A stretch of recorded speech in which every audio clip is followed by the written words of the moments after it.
खुलुमबाय।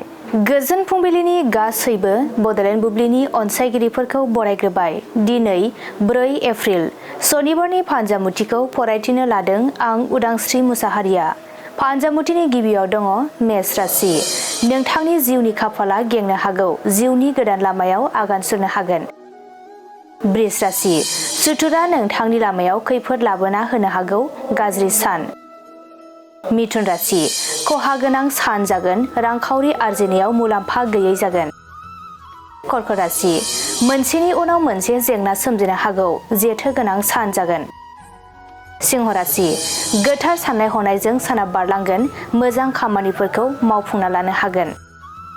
कन्या राशि। आखायाव थानाय रांखावरिया जोबस्रांनो हागौ, गोसोआव अहंखार साननाय सोमजिगोन। तुला राशि। जेखि हाबा मावा धोन फैगोन, नखर सुंनायाव हेफाजाब होनो हागोन। वृश्चिक राशि। नोंथांनि बिबाना गोजौ फारसे जौगालांगोन, गोजौ थाखोनि मान मोनगोन। धनु राशि। गोबावनिफ्राय आसा खालामनाय थांखिया जाफुंसारगोन, मोजां मुं गोसारगोन। मकर राशि। समाजनि मोजां हाबा मावफुंना होनो हागोन, गोसोआव गोजोननाय फैगोन। कुम्भ राशि। लामा हान्थिनायाव गाज्रि जेंनायाव गोग्लैगोन, गाज्रि सान। मीन राशि।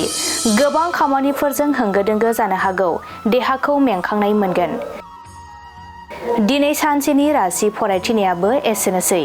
आसा खालामो नोंथांनि दिनैनि साना मोजाङै मोजां थांगोन, बेखौ बड'लेण्ड बुब्लि नखरनिफ्राय मिजिंथिबाय। गोजोन्थों।